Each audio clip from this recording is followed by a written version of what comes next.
In just a few days' time, the attention of the world's media will focus on the visit to Britain of one of the most influential men in the world, Pope Benedict XVI. Stand by, Sally, and no move, cue Sally. As a journalist, I'll be reporting on what for many is a very controversial visit. And yet for others, his presence in Britain will be a matter of uncomplicated celebration. This week on Songs of Praise, I'm going behind the headlines to meet people for whom this visit has huge spiritual significance and who'll be travelling from far and wide to be part of something that touches their souls. He is our shepherd. He guides us to Christ. There's going to be such an outpouring of grace for the whole country.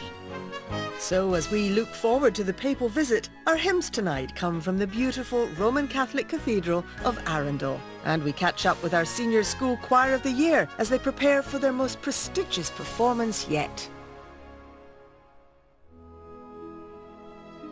Roman Catholicism is the largest denomination in the Christian Church, and it's easy to forget that the people of these isles looked to Rome for nearly 1,000 years before the Reformation in the 16th century brought new ways of thinking and worshipping. Since then, the history of the Roman Catholic Church in Britain has been a turbulent one. Yet, through it all, the Catholic tradition has endured. It's strong here in Arundel, just on the south coast of England. For hundreds of years, Arundel's been the seat of the Dukes of Norfolk, a family second only to royalty in the ranks of the English aristocracy. And for all those centuries, they've remained steadfastly Roman Catholic. In the late 19th century, the 15th Duke of Norfolk, Henry Fitzalan Howard, commissioned a Roman Catholic cathedral for Arundel. And today it provides the setting for hundreds of people from all over the area to sing their praises.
Only one pope has ever visited Britain before this week.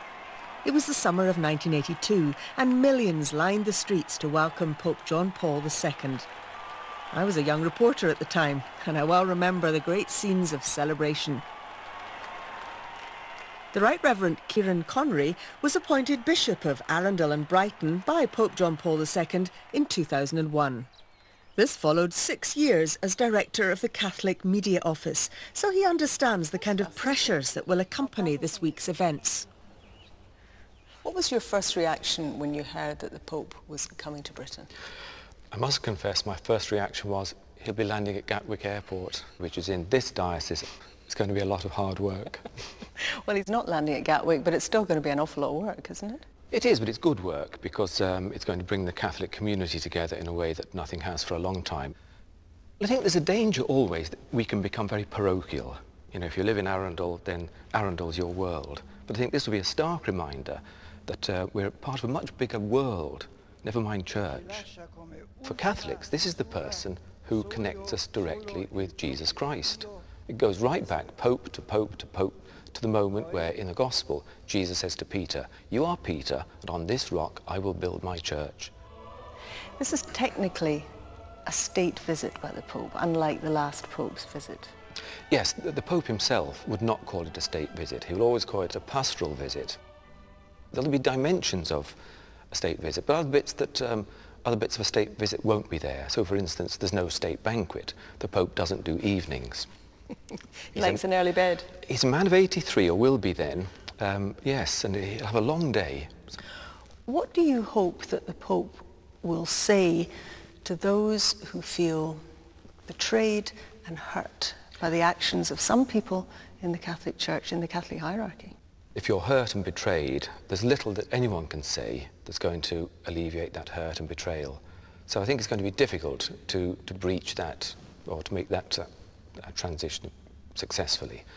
But I hope he would have words of consolation, comfort, make some sort of gesture. He's a sensitive man, he'll be well briefed. I hope he can do or say something which will help to heal part of that hurt. What is he? What is the man like? I met him in January. Personally, he's very warm, big, bright, twinkly eyes, lovely warm smile. Very, very bright, but very sensitive. A pianist, allegedly plays his piano every day, strokes his cat, keep him calm. He does remain very calm. Very easy person to be in the presence of.